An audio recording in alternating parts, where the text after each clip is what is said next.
یزید کی لشکر جو امام حسین کے مقابلے میں آیا، امام حسین کے لشکر کی تعداد 72 تھی، تو یزید نے 22,000. مجھے بتائیے 72 کا 22,000 سے کو مقابلہ ہوتا ہے؟ عمر بن سعد نے پھر عبید اللہ ابن زیاد کو لکھا کہ 22,000 بندے تھوڑے ہیں، کچھ بندے زیادہ بھیج.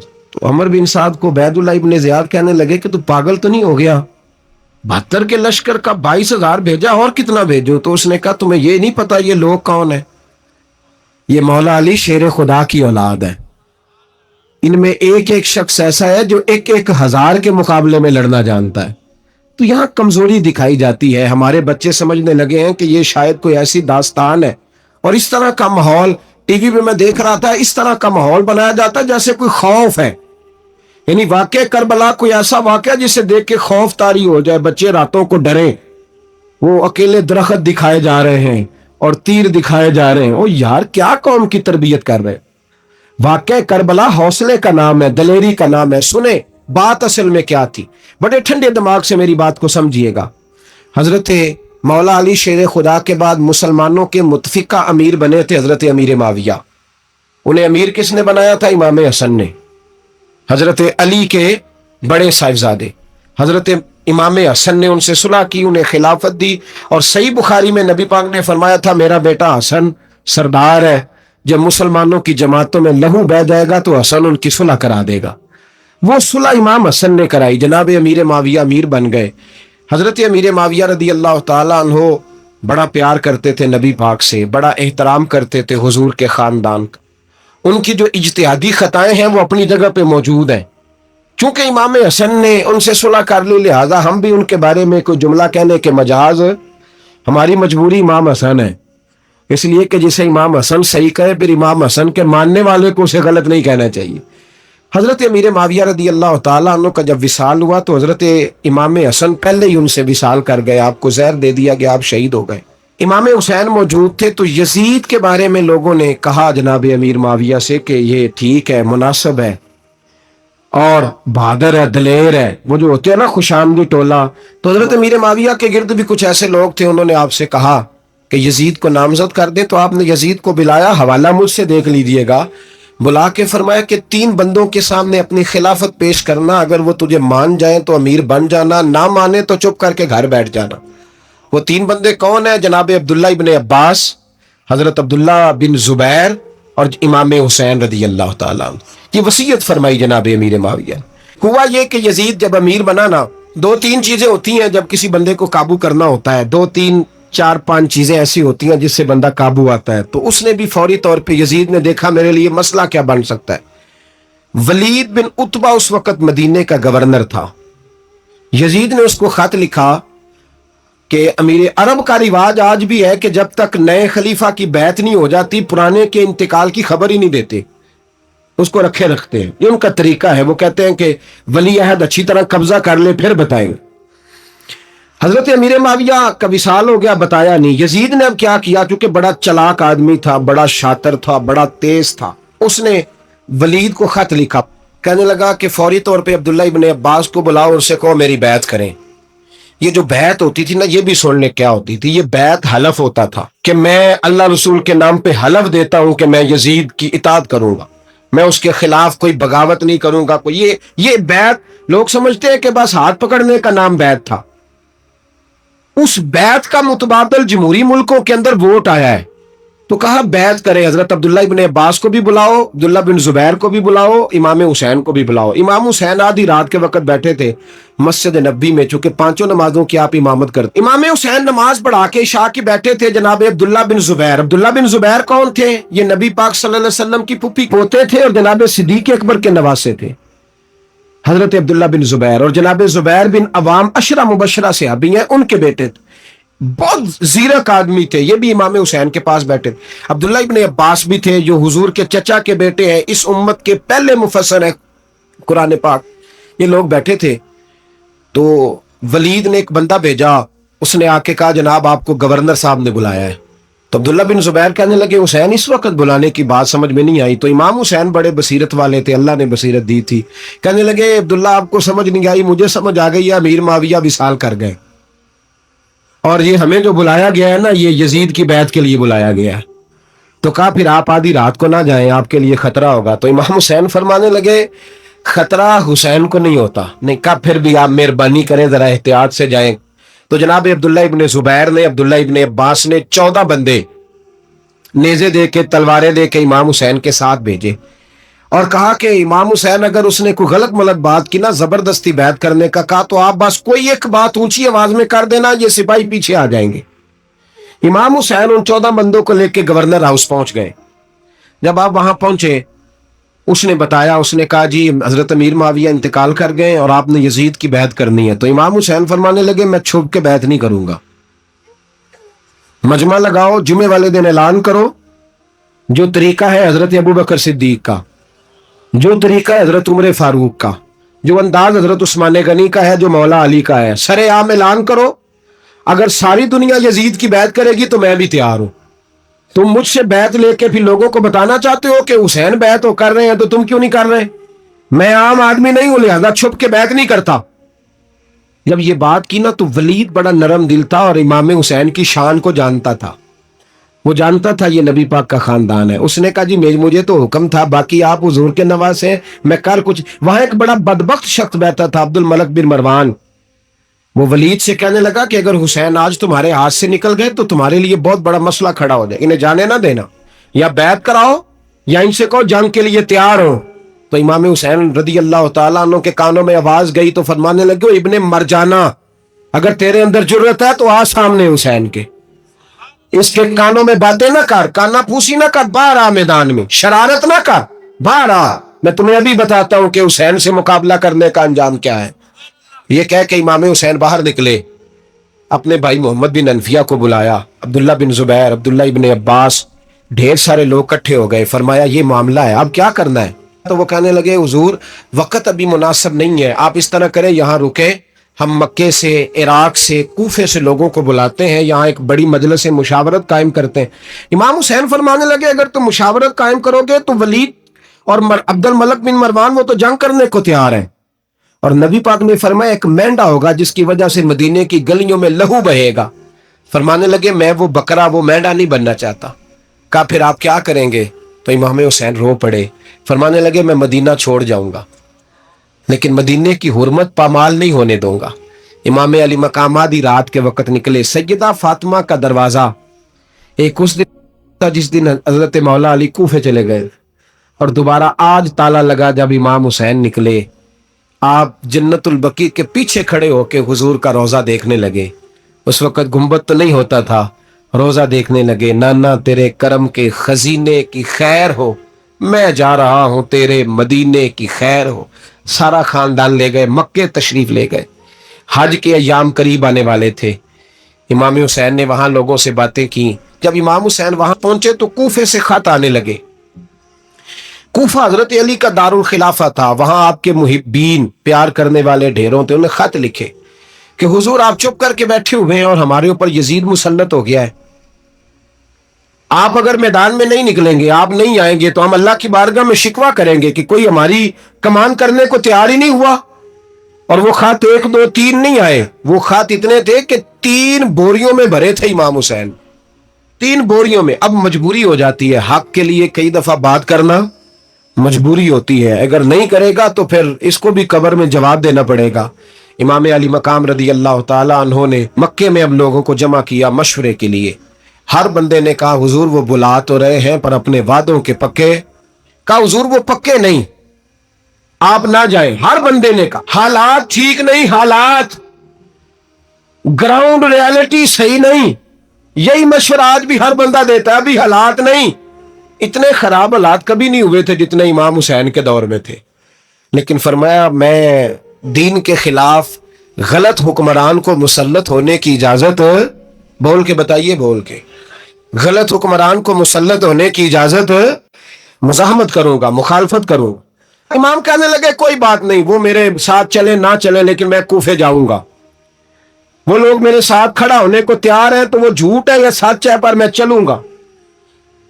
جب امام علی مقام نے اصرار فرمایا تو جو آپ کے قریبی صحابہ کرام کی اولادیں تھی ساری، یہ بھی اب بیماری ہے، کچھ لوگ کہتے ہیں جی صحابہ نہیں ساتھ چلے، تو میں کہتا ہوں اہل بیت نبوت کے تو کل افراد 21 تھے، تو 72 میں باقی اولادیں کس کی تھیں؟ وہ ساری صحابہ کی اولادیں تھیں، وہ سارے.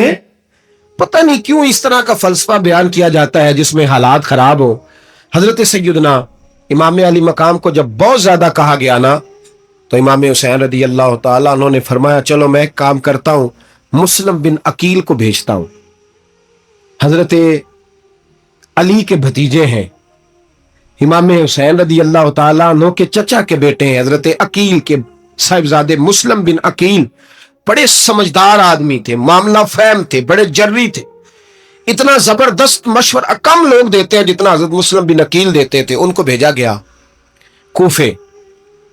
اب اس میں بڑی تفصیل ہے، وہ اپنے 2 بچے بھی لے گئے. جب وہ کوفے پہنچے نا تو کوفے پر جناب نعمان بن بشیر کی حکومت تھی. آپ گورنر تھے اور اہل بیت سے بڑی عقیدت رکھنے والے، نرم رویہ. عبید اللہ ابن زیاد کوفے کا گورنر نہیں تھا، یہ کسی اور علاقے کا. جب آپ وہاں پہنچے تو نعمان بن بشیر نے دیکھا کہ حضرت مسلم بن عقیل آئے ہیں تو لوگ دوڑے ان کی بیعت کرنے، بھاگے. اتنے لوگ جمع ہوئے کہ ایک دن میں 17,000 آدمی نے بیعت کر لی. کتنے بندے جی؟ 17,000 آدمی ایک دن آیا. اب وہ جو امام مسلم بن عقیل کے وہاں نعرے لگانے والے تھے کہنے لگے حضور یہ پہلے دن کی کارکردگی ہے، 2-4 دن میں دیکھیے کیا ہوتا ہے. 2-4 دن میں کیا ہوا؟ 40,000 آدمی نے بیعت کر لی. اب وہ 40,000 بندہ تیار ہو گیا. ادھر سے جو یزید کے وفادار تھے انہوں نے خط لکھا یزید کو کہ تو نے بڑا نرم آدمی گورنر بنایا ہے اور 40,000 بندہ چلا گیا حسین کی طرف. اگر ایک دن مسلم بن عقیل اور رہے تو جو تمہارا گورنر بیٹھے ہیں نا جناب نعمان بن بشیر، ان کو گورنر ہاؤس سے نکال کے مسلم بن عقیل قبضہ کر لیں گے. تو چپ کر کے بیٹھا ہے. یزید بڑا تیز تھا، اس نے ایک آدمی گھوڑے پہ دوڑایا. عبید اللہ ابن زیاد ایک اور علاقے کا گورنر تھا پر بڑا ظالم سا بدماش تھا، بڑا سخت گیر آدمی تھا. اس کو کہا کہ تو پہلے ایک صوبے کا گورنر ہے، جا تجھے دوسرا صوبہ بھی دیا. اس طرح کار فوری طور پہ کوفے پہنچ اور جا کے مسلم بن عقیل کو گرفتار کر، جو آدمی ان کا ساتھ پھر بھی دے اسے قتل کر دے. اس نے کیا کیا؟ وہ آدھی رات کو آیا، منہ چھپایا، جبہ پہنا. لوگ سمجھے امام حسین آ گئے. بہت سارے لوگوں نے اس کے نعرے بھی لگائے. وہ چپکے سے داخل ہوا اندر اور چپکے سے داخل ہو کے اس نے سب سے پہلا کام یہ کیا کہ نعمان بن بشیر رضی اللہ عنہ کو معزول کیا، کوفے کے گورنر ہاؤس پہ قبضہ کیا. پھر اس نے اسی وقت سوئے ہوئے سرکردہ لوگ، جس طرح ایک گاؤں کا چودھری دوسرے کا محلے میں قبیلوں کے جو لوگ تھے چودھریوں کو بلایا، کچھ کو سزائیں دی، کچھ کو سخت کہا، کچھ کو ان کے عیب گنوائے کہ وہ تمہارا فلانا مسئلہ پھر خراب کر دوں گا. بلیک میل کیا. صبح ہونے تک حالات اگر تم نے میرے قابو میں نہ کیے تو یاد رکھنا بڑا مشکل ہوتا ہے حق پہ کھڑا ہونا. بڑی چیزیں لوگوں کو یاد آتی ہیں، اللہ جانتا ہے. پہلے کچھ ہوتا ہے، بعد میں معاملہ کچھ ہوتا ہے. حضرت مسلم بن عقیل کے ساتھ جس دن عبید اللہ ابن زیاد آیا 40,000 کا لشکر تھا. اگلے دن صبح ہوئی، اگلے دن تو یہ حال ہو گیا کہ آپ جب کوفے کی جامع مسجد میں زور کی نماز کے لیے گئے تو 5-7 ہزار آدمی نماز پڑھنے آیا. اور جب مغرب کا وقت آیا تو لوگوں نے چند ہزار لوگ رہ گئے، نماز کی نیت باندھی. توجہ کرنا میری بات پہ، ایک مسئلہ بھی سمجھ میں آئے گا. لوگوں نے نماز کی نیت باندھی تو حضرت مسلم بن عقیل امامت کر رہے ہیں، ہاتھ باندھے ہوئے ہیں. تو بہت سارے لوگوں نے پیچھے ہاتھ چھوڑ دیے. ایک بندے نے دوسرے سے پوچھا وہ ہاتھ کیوں نہیں باندھتے؟ کہنے لگے اگر عبید اللہ ابن زیاد کے کسی بندے نے دیکھ لیا نا تو ہم اسے کہیں گے ہم تو نماز پڑھ ہی نہیں رہے تھے، ویسے ہی کھڑے تھے، ہاتھ ہی نہیں باندھے سرے سے.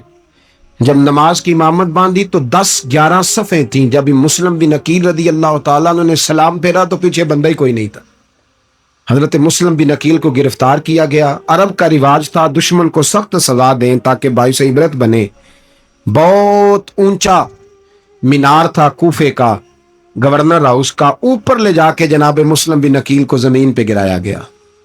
اور جب وہ شہید ہو گئے تو شہید ہونے سے ایک رات پہلے وہ خط لکھ چکے تھے امام حسین کو کہ آپ آ جائیں، حالات بڑے اچھے ہیں.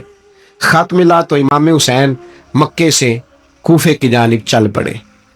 امام علی مقام رضی اللہ تعالیٰ عنہ جب چل پڑے تشریف لا رہے تھے تو رستے میں فرزق شاعر ملا، بڑا محب اہل بیت تھا.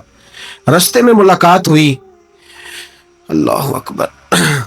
حضرت مسلم بن عقیل جب گرایا شہید ہو گئے تو پھر اس نے اس طرح کیا کہ آپ کی لاش کو لٹکا دیا چوک میں.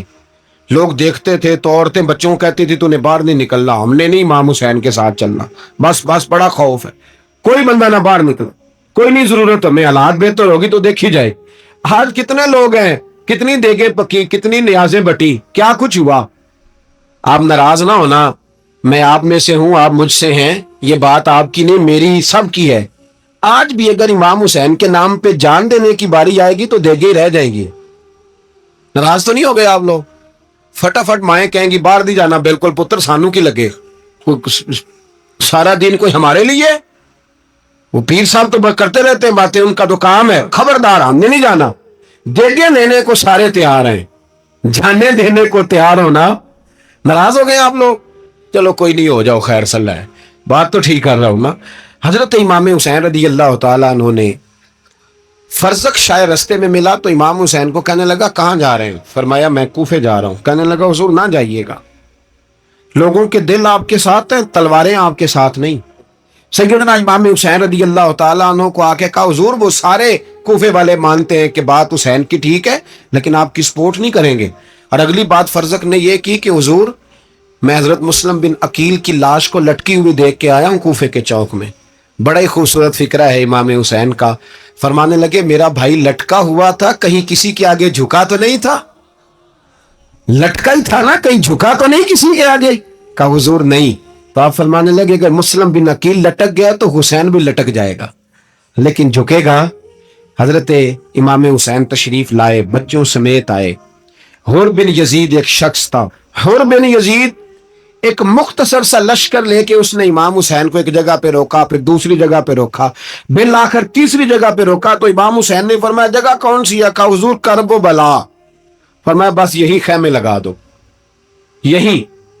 حضرت سیدہ زینب نے پوچھا امام حسین سے کہ سارے زمانے نے روکا ہے, ٹھیک ہے آپ حق پہ ہیں, یہ بھی سب نے کہا آپ حق پہ ہیں, پر روکا بھی سب نے, آپ روکے کیوں نہیں؟ تو ابن کثیر اور ابن اسیر لکھتے ہیں کہ امام حسین رو پڑے, کہنے لگے بہن میں رک جاتا پر میں نے رات کو نانا مصطفیٰ کو خواب میں دیکھا ہے. تو حضور نے فرمایا حسین اگر آج یہ رواج پڑ گیا نا یزید جیسے لوگوں کا تو قیامت تک پڑا رہے گا. پھر لوگ کہیں گے کوئی نکلا نہیں تھا تو ہمیں بھی نکلنا. پھر لوگ ظالموں کے سامنے گردنیں جھکانے کے عادی ہو جائیں. میں کہتا رہتا ہوں, کہہ رہا ہوں, کربلا کی جنگ کفر اسلام کی جنگ نہیں, کفر اسلام کی جنگ نہیں کربلا کی. کیونکہ یزید تو بڑا پکا نمازی تھا, خطبہ دیتا تھا وہ تو. جب امام حسین رضی اللہ تعالیٰ عنہ نے کربلا کے میدان میں جمعے کا دن تھا تو یزید کے سامنے کو بات کرنی شروع کی, عمر بن سعد کے سامنے. تو عمر بن سعد کہنے لگا حسین زیادہ باتیں نہ کر, ہمارا جمعہ لیٹ ہو رہا ہے, جنگ کے لیے تیار ہو, فٹافٹ آ. اہل بیت نبوت کو قتل کریں گے اور قتل کے بعد پھر نماز پڑھیں گے اور پھر کہیں گے اللہم صلی علی محمد وعلی آل محمد, اسی نماز میں پھر درود بھی پڑھیں گے. یہ کیسا مرتبہ ہے, کیسا انداز ہے. دوستی قاتل سے بھی مقتول سے یارانہ. امام حسین نے کرب. حر بن یزید امام حسین سے کہنے لگا مجھے حکم ہے آپ کو روکنے کا, آپ آگے نہیں جا سکتے. امام صاحب نے فرمایا وجہ زمین اللہ کی ہے. اس نے کہا آپ بیعت نہیں کر رہے, یزید کی حالات آپ کے حق میں درست نہیں ہے, آپ نہیں جائیں گے. امام روک گئے. ظہر کی نماز کا وقت ہوا تو حضرت علی اکبر امام حسین کے بڑے صاحبزادے انہوں نے اذان ظہر پڑھی تو حور بن یزید کے لشکر نے امام حسین کے پیچھے نماز ادا کی. کہا بھئی تم مقابلے میں آئے ہو, نماز پیچھے پڑھتے ہو؟ کہا حضور مقابلہ تو تلواروں سے کر رہے ہیں پر ہمارا دل تو مانتا ہے نا کہ مصطفیٰ کا نواسہ بڑی شان والا ہے.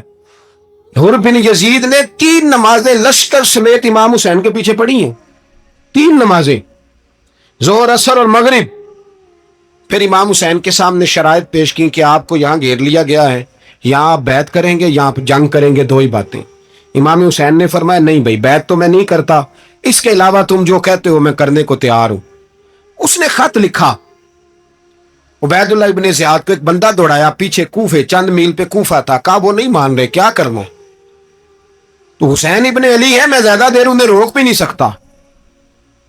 انہوں نے پیغام دیا حر بن یزید کو کہ کرنا کچھ بھی نہیں, ان کا پانی بند کر دو, بلیک میل کرو, کھانا پانی نہیں ملے گا, چھوٹے چھوٹے بچے ہیں, خود ہی مان جائیں. حضرت امام علی مقام کے بارے میں حور کے پاس جب یہ پیغام آیا تو حور کہنے لگا میری طبیعت نہیں مانتی حسین پر پانی بند کروں، دل نہیں مانتا۔ جب یہ لفظ کہے نا دوبارہ تو پھر عبید اللہ ابن زیاد نے عمر بن سعد کو 10,000 آدمی دے کے بھیجا، کہا حور بن یزید لچک دکھا رہا ہے حسین کے حق میں۔ ایک رے کا علاقہ تھا، بڑی وہاں فصل ہوتی تھی، لوگ کوشش کرتے تھے وہاں کا گورنر بننے کی، کوشش کرتے تھے۔ تو عبید اللہ ابن زیاد کہنے لگا تمہیں رے کی گورنری ملے گی، سب سے سرسبز و شاداب علاقہ، تمہیں وہاں کا گورنر بنایا جائے گا اگر حسین کے خلاف لڑو گے۔ یہ اتنی زبردست ہوتی ہیں گورنریاں کہ گورنریوں کے لیے لوگ نسل رسول کے خلاف بھی نکل آتے ہیں، یہ اتنی تگڑی ہوتی ہیں، اتنی جلدی وفاداریاں بدلتی ہیں۔ وقت اتنا نہیں کہ میں مزید تفصیل میں جاؤں۔ امام حسین کو روک لیا گیا، عمر بن سعد انہیں روک لیا۔ یکم محرم کو امام آئے، 7 محرم تا روکا گیا، 7 محرم کو پانی بند کر دیا۔ جانور پانی پیتے تھے، گھوڑے پیتے تھے، کتے پیتے تھے، لیکن مصطفیٰ کے گھرانے کو پانی پینے کی اجازت 3 دن تک پانی بند رہا۔ 9 محرم کو عمر بن سعد نے اور لوگ بلائے۔ شمر ایک بڑا سخت آدمی تھا، سنگ دل بدبخت، جس نے حضرت علی اصغر کے گلے پر تیر مارا تھا، وہ اور لشکر لے کے آیا۔ رات کو کہنے لگا امام حسین رضی اللہ تعالیٰ عنہ سے کہ بس بڑا ہو گیا، یہ 9-10 محرم کی درمیانی رات، یا آپ جنگ کریں گے یا آپ بیعت کریں گے، 2 ہی باتیں۔ امام حسین اندر گئے، سیدہ زینب سے مشورہ کیا، باہر آئے، فرمایا بات وہی ہے جو پہلے دن والی ہے۔ امام حسین رضی اللہ تعالیٰ عنہ نے فرمایا بھائی بیعت تو میں نہیں کرتا، باقی جو تمہارا پروگرام ہے۔ شمر اور ابن سعد کہنے لگے پھر جنگ کے لیے تیار ہو جائیں۔ کیا انداز ہے امام حسین کا، فرمانے لگے کل جنگ کروں گا، مجھے پتا تو ہے جنگ کا نتیجہ کیا نکلنا ہے، ایک رات مجھے دے دو تاکہ میں کھل کے اپنے رب کی عبادت تو کر لوں۔